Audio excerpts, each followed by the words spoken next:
오늘의 말씀은요, 이사야 4장입니다. 말씀을 봉독하겠습니다.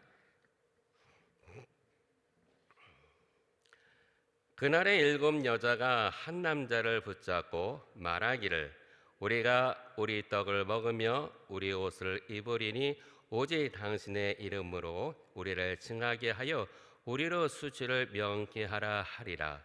그날에 여호와의 싹이 아름답고 영화로울 것이요, 그 땅에 솟아는 이스라엘의 피난한 자를 위하여 영화롭고 아름다울 것이며, 시온에 남아있는 자, 예루살렘에 머물러 있는 자, 곧 예루살렘에 있어 생존한 자 중 농명된 모든 사람은 거룩하다 칭함을 얻으리니, 이는 주께서 그 심판하는 영과 소멸하는 영으로 시온의 딸들의 더러움을 씻으시며 예루살렘의 피를 그 중에 정결케 하실 때가 됨이라. 여호와께서 그 거하시는 온 시온 산과 모든 지폐 위에 낮이면 구름과 연기, 밤이면 화염의 빛을 만드시고 그 모든 영광에 천막을 덮으실 것이며, 또 천막이 있어서 낮에는 더위를 피하는 그늘을 지으며 또 풍우를 피하여 숨는 곳이 되리라. 아멘. 오늘 말씀을 나누기 전에요, 찬양으로 은혜를 나누고자 합니다.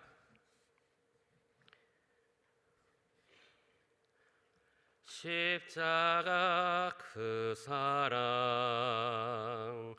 멀리 떠나서 무너진 나의 삶 속에 잊혀진 주은혜, 돌 같은 내 마음 어루만지사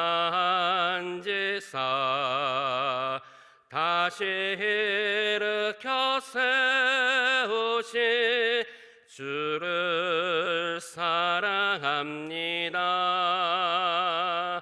주 나를 보하시고 날 붙드시리.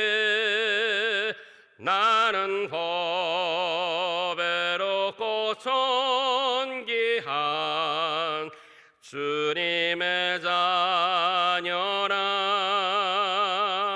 주 너를 보하시고 널 붙드시리.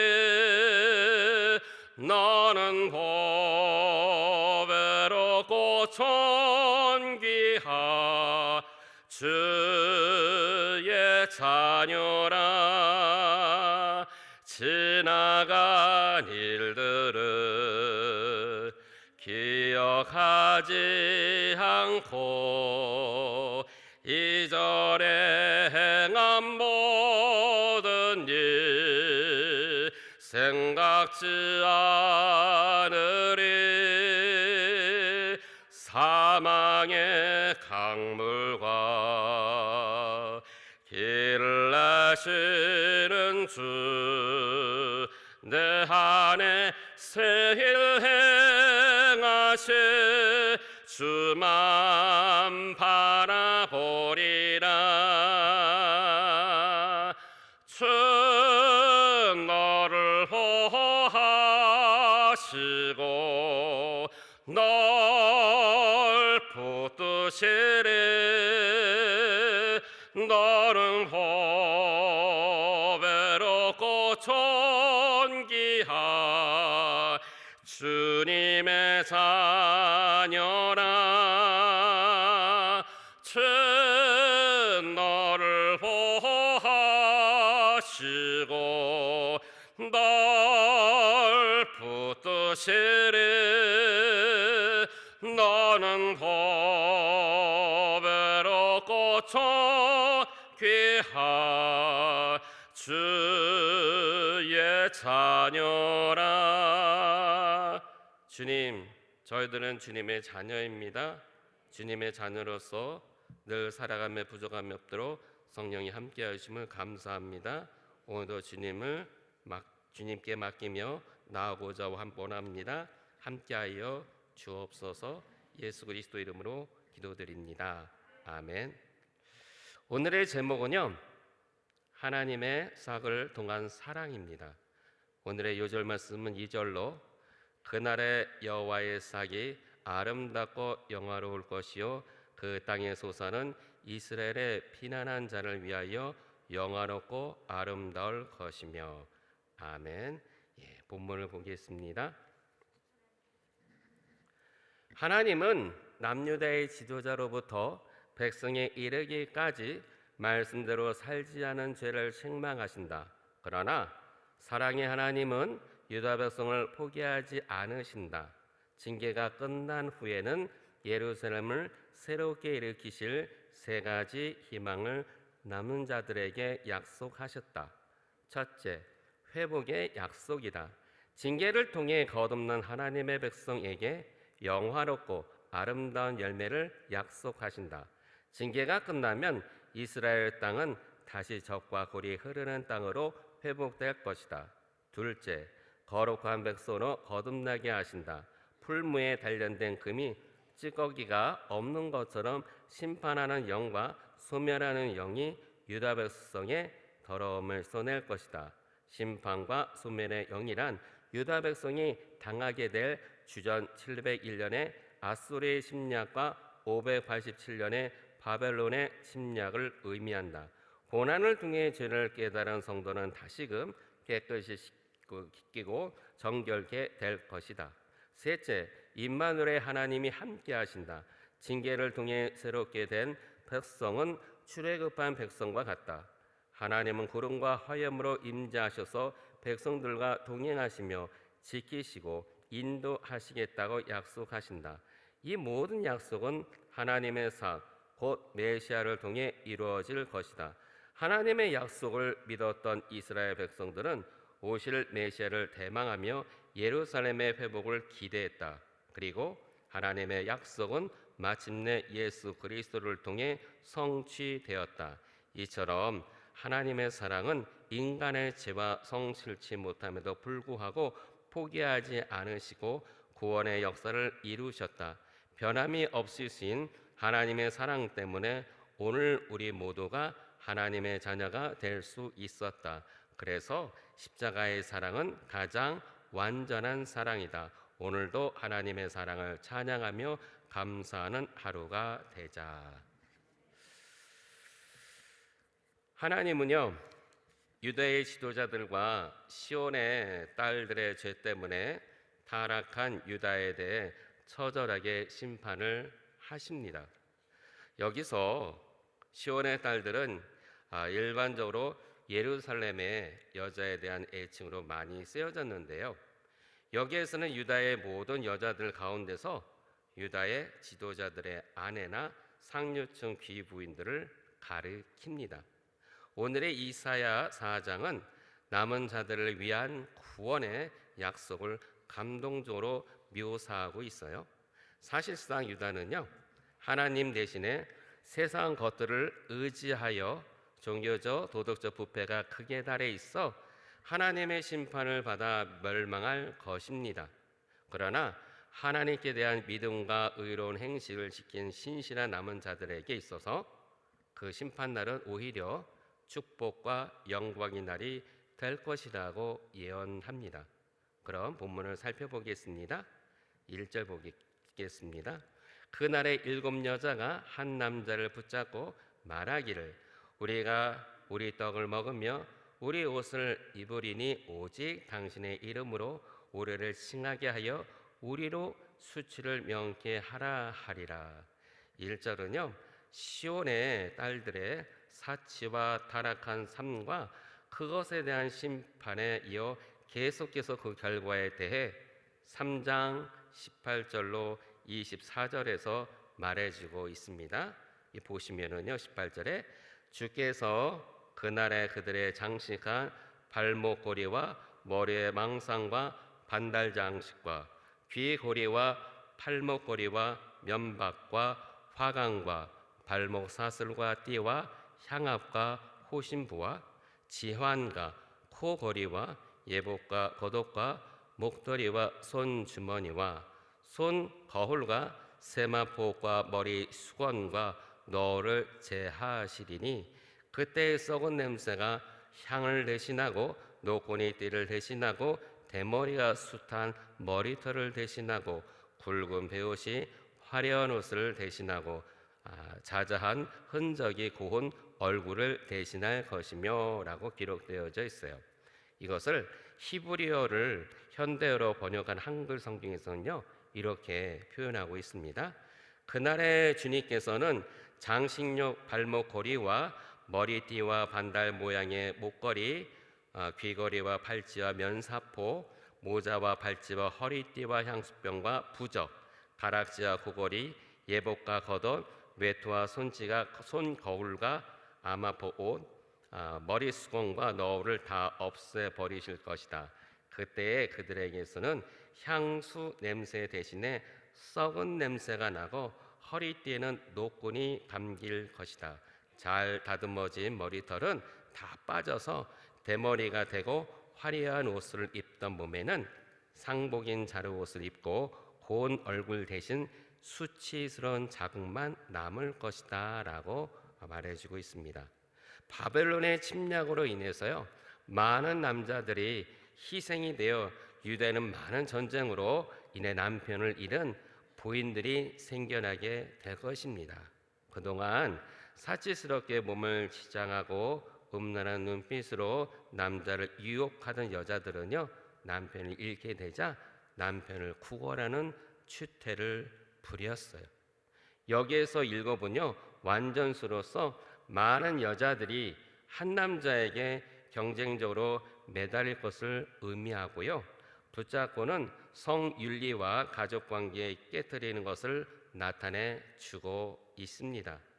그녀들의 소원은 먹고 입는 것은 자신들이 알아서 해결할 것이니 본처든지 첩이든지 다만 당신들의 이름 즉 누구의 아내라고 불리게만 해달라는 것입니다.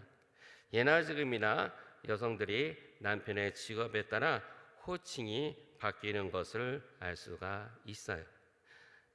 남편이 대통령이면 아내는 영부인이라고 호칭을 하고 그 외에 사회적으로 우러러보는 직종 남편을 둔 아내들은요 사모님이라고 호칭하듯이 말입니다. 소위 여성은 어떤 직종의 남편을 만나느냐에 따라 불리는 호칭이 달라졌던 것 같습니다. 전쟁으로 남편을 잃은 부인들은요 누구의 아내라고 불리게끔 해서라도 과부의 수치와 자식 없는 수치를 면하게 해달라고 비굴하게 애원하게 될 것입니다. 2절과 3절을 보겠습니다. 그날에 여호와의 삭이 아름답고 영화로울 것이요 그 땅의 소사는 이스라엘의 피난한 자를 위하여 영화롭고 아름다울 것이며 시온에 남아있는 자 예루살렘에 머물러 있는 자 곧 예루살렘에 있어 생존한 자 중 농명된 모든 사람은 거룩하다 칭함을 얻으리니 2절로 3절에서는요 남은 자들의 영광에 대해 언급하고 있습니다. 다가오는 처참한 심판에도 결국에는 축복과 구원의 날이 온다는 것입니다. 사실상 하나님의 택한 백성에 대한 심판은 그들을 멸망시키기 위한 것이 아니라 오히려 그들을 연단시켜 구원하기 위함이었어요. 어쩌면 우리는 예수님을 안 믿는 사람보다 믿는 사람들이 더 어려움을 겪고 있는 분들이 많을 수 있습니다. 주님께서 우리들을 연단하여 주님 나라 확장하는데 쓰임받기 위해 주님의 깊은 뜻이 있기 때문이죠. 혹 내 뜻대로 한 일로 인해서 어려움을 당할지라도 주님께 돌아가면 주님께서 합력해서 손을 이뤄주시니 어려움이 온다고 너무 낭망하지 마시길 바랍니다. 오히려 주님께서 더 좋은 것을 주시기 위해 연단을 맞이하시길 바랍니다. 그 연단을 감당할 수 있는 믿음과 지혜를 달라고 기도하시길 주님의 이름으로 축원합니다. 여기에서 아름답고 영화롭게 될 여호와의 삭은 믿음이 있는 남은 자가 아니라 메시아 즉 예수 그리스도를 가리킨다고 볼 수 있습니다. 여호와의 삭은요 히브리어로 제마흐라고 하는데요 식물의 삭을 의미함과 동시에 성장을 말하기도 합니다. 사람들이 땅의 열매를 보고 기뻐하듯이 생존자들도 그 땅의 열매인 메시아를 보고 기뻐할 것입니다. 여호와의 싹이신 메시아를 보고 기뻐할 것입니다. 여호와의 싹이신 메시아는 땅에 떨어져 죽으심으로, 즉 자신을 희생하심으로 풍성한 열매를 맺으실 것입니다. 여호와의 싹은 장차 왕이 되어 세상에서 공평과 정의를 행하여 유다를 구원하실 것이며, 시온에 남아있는 사람들, 이들은요 생명책에 기록된 자들로 하나님께서 그 백성을 세우신 본래 목적에 따라 모두 거룩하다고 불린다는 것입니다. 4절을 보겠습니다. 이는 주께서 그 심판하는 영과 수멸하는 영으로 시온의 딸들의 더러움을 씻으시며 예루살렘의 피를 그 중에서 정결케 하실 때입니다. 4절은 시온을 정화시킬 것을 언급하고 있습니다. 이사야서는 나라를 대표하는 시온의 딸을 다시 말하면서 불이 더러운 것들을 다 태워버리는 것처럼 하나님께서는 그의 백성들의 거룩함을 회복시키기 위해서요 자녀들의 불의에 대해 철저하게 심판하시는 심판의 영으로, 또한 자녀들의 회개와 거룩을 위해서 불태우는 영으로 역사하심을 보여주고 있습니다. 이로 미루어 볼 때 하나님께서 타락한 시온의 딸들을 심판하시는 근본 목적은 그들을 멸망시키기 위한 것이 아니라 회개와 연단을 통해 그들을 구원하고 거룩함에도 나아가도록 하는 데 있음을 알 수가 있어요. 세례 요한은 예수께서 불로 세례를 주실 것, 즉 그 나라를 심판으로 정화시킬 것이라고 말하고 있습니다. 그 다음 5절과 6절을 보겠습니다. 여호와께서 그 거하시는 온 시온산과 모든 지폐 위에 낮이면 구름과 연기, 밤이면 화염의 빛을 만드시고 그 모든 영광 위에 천막을 덮으실 것이며, 또 천막이 있어서 낮에는 더위를 피하는 그늘을 씌우며 또 풍우를 피하여 숨는 곳이 되리라. 5절로 6절에서는요 하나님이 임재하시고 보호하신다고 약속을 하십니다. 본문의 이스라엘 백성들의 바벨론 포로 생활에서 해방과 회복된 상태에 대한 묘사로 출애굽 당시의 상황을 연상케 하는 지폐, 구름과 연기, 화염의 빛을 사용하여 여호와의 임재하심을 나타내주고 있어요. 이것은 궁극적으로 예수 그리스도를 통한 성도들의 구속의 사역을 미리 보여주고 있습니다. 4장은요 메시아를 통한 구원의 역사를 세 가지로 교훈하고 있는데요. 그 첫째는 부패하고 타락한 시온 스스로의 힘으로 결코 거룩함에 이를 수가 없다는 것과, 구원은 하나님의 은혜로 가능하며 또한 구속사역은 하나님께서 정하신 메시아의 중보로 완성이 되고 불과 성령으로 세례를 주실 그리스도의 사역으로 정결케 됩니다. 요한복음 14장 6절에 보면 예수께서 가라사대 내가 곧 길이요 진리요 생명이니 나로 말미암지 않고는 아버지께로 올 자가 없느니라고 기록되어져 있습니다. 죄인인 인간은 스스로 구원할 수도 없습니다. 오직 죄 없는 자의 희생으로만 우리의 죄를 대신할 수밖에 없어요. 창조자 하나님은 독생자 예수 그리스도를 통해 죄인인 우리들의 죄를 대신 져 주셨기 때문에 그분으로 통해서만이 구원받을 수 있으며 정결해질 수 있게 되었습니다. 둘째는 최종적으로 구원은 메시아의 속죄 사역으로 이루어지게 되며 남은 자들은 그 땅에 솟아난 즉 여호와의 삭이신 메시아가 희생함으로 맺어진 열매를 통해서 여호와의 영광에 참여하게 됩니다. 마지막 셋째는요, 하나님께서는 그의 경륜과 끝없는 사랑으로 심판 중에도 남은 자를 남기시고 그의 임재 가운데서 보호하시고 인도하신다는 것입니다. 이제 말씀을 정리하겠습니다. 하나님은 사랑이시며 사랑이 많으신 분이지만 사랑하기 때문에 그의 백성 어느 계층이든 간에 심판을 하셔요. 부모님들이 그러시죠. 사랑하니까 관심을 가지고 혼낸다고 사랑하지 않으시면 책망도 하지 않습니다. 아버지와 아저씨와의 차이는 아저씨는 어떤 잘못을 저질렀더라도 꾸중하지 않지만은 아버지는 꾸중하신다는 것입니다. 사랑하지 않는다는 것은 자신이랑 아무런 관계가 없는 존재라는 것입니다. 사랑하니까 포기하지 않고 끝까지 바른 길로 인도하듯이 주님께서는 부패고 타락한 시온이 스스로 구원할 수 없음을 아시고 예수님을 통해 구속사역을 이루시고 예수 그리스도로 인해 거룩하게 해 주셨습니다. 그리고 남유다는 남은 자들에게 메시아의 희생의 열매로 여호와의 영광에 참여케 해 주셨어요. 하나님의 끝없는 사랑과 심판 중에도 남은 자들을 남기시고 임마누엘의 하나님이 되어 보호하시고 인도해 주셨습니다. 그러므로 우리는 끝없는 사랑의 하나님의 사랑을 결코 잊어버리지 않는 것과 뿐만 아니라 주님의 말씀에 믿고 순종하는 저와 여러분이 되시길 주님의 이름으로 축원드립니다. 기도하겠습니다.